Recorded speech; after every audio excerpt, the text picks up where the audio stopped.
దేశవ్యాప్తంగా రక్షాబంధన్ ఉత్సవాలు అంగరంగ వైభవంగా జరుగుతున్నాయి. ప్రస్తుతం కరీంనగర్ మహాశక్తి ఆలయంలో ఉన్నాం. ఒకవైపు శ్రావణ మాసం శుక్రవారము, మరొక వైపు రక్షాబంధన్ కావడంతో భక్తులు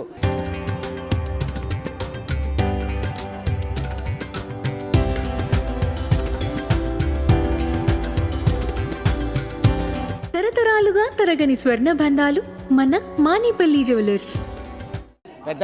పెద్ద ఎత్తున ఉదయం నుంచి కూడా తరలి రావడం జరిగింది. అమ్మవార్లకి ఓడిబియ్యము మొక్కులు చెల్లించుకోవడానికి సిద్ధంగా ఉన్నారు. సోదరులకి తాను రక్ష అంటూ రక్షాబంధన్ కట్టిన తర్వాత అమ్మవారి దర్శనం చేసుకుని పునీతులు అవుతున్నారు. ప్రస్తుతం కరీంనగర్లో ఉన్నటువంటి మహాశక్తి ఆలయంలో భక్తుల రద్దీ అయితే చూస్తున్నాం. ఉదయం నుంచి ఇదే రష్ అయితే కొనసాగుతున్నటువంటి పరిస్థితి. అసలు రక్షాబంధన్ విశిష్టత ఏంటి, అసలే శ్రావణ మాసంలో ప్రతిసారి వచ్చినట్టుగానే రక్షాబంధన్ వస్తున్నటువంటి పరిస్థితి. ప్రత్యేక అలంకరణ చేయడం జరిగింది. లక్ష్మీ గణపతి, దుర్గా, మహాలక్ష్మి, మహాసరస్వతి, అనంత నాగేంద్రులకి ప్రత్యేక పూజలు అర్చనలు చేయడం జరిగింది. దీనికి సంబంధించి మరింత సమాచారం, అసలు రక్షాబంధన్కి సంబంధించినటువంటి సమాచారం మనం తెలుసుకుందాం. స్థానిక ఆచార్యులు ఉన్నారు. వంశయ్య గారు చెప్పండి, ఎట్లా చూడొచ్చు? శ్రావణ మాసం శుక్రవారం ఒకవైపు ఉంది, మరొక వైపు రక్షాబంధన్ ఉంది. భక్తులు పెద్ద ఎత్తున ఉదయం నుంచి వస్తున్నారు. ఏంటి అసలు ప్రత్యేకత రక్షాబంధన్? ఓం శ్రీమాత్రే నమః. సర్వమంగళ మాంగళ్యే శివే సర్వార్థసాధికే శరణ్యే త్రయంబకే దేవి నారాయణీ నమోస్తుతే. అయితే ఈ శ్రావణ మాసము చాలా విశేషము. ముఖ్యంగా అమ్మవారికి చాలా ఇష్టమైనటువంటి మాసము. ఎందుకంటే ఇప్పుడు అమ్మ పరిపాలనలో లోకమంతా ఉంటుంది. చాతుర్మాస్యము అంటే బలికి వరం ఇచ్చాడు ఆ మహావిష్ణువు. ఈ 4 నెలలు కూడా యోగ నిద్రలో బలితో ఆ విష్ణుమూర్తి ఉంటాడు. కావున ఈ లోకాన్ని ఏలే బాధ్యత మొత్తం కూడా అమ్మవారి మీదికి వచ్చింది.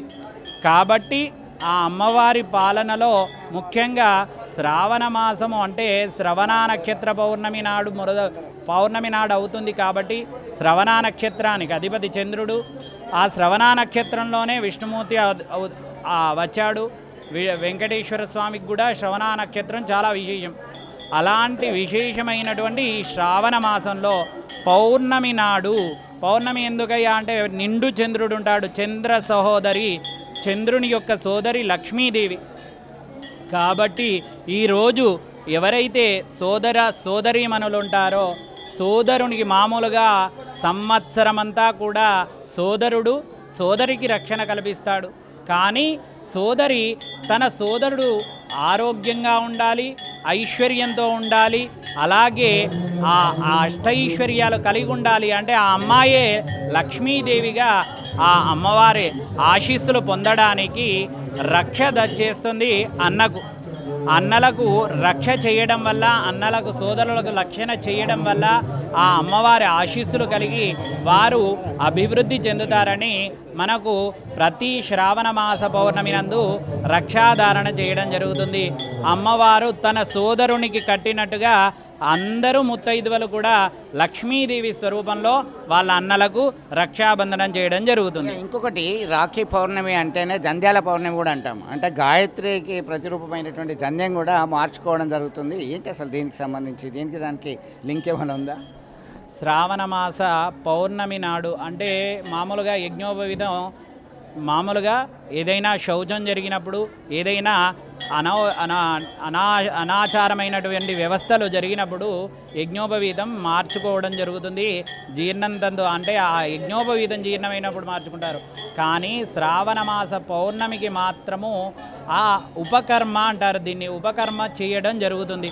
ఇలా ఎందుకు అంటే శ్రావణ మాసంలో పౌర్ణమి యొక్క విశేషము అంటే ప్రతి మాసానికి ఏదైతే విశేషాలు ఉంటాయో శ్రావణ మాసానికి చాలా విశేషంగా రాఖీ పండుగ రోజు, పౌర్ణమి రోజు ఆ బ్రాహ్మణోత్తములు ఆ నూతన యజ్ఞోపవీతాన్ని దారయిస్తారు.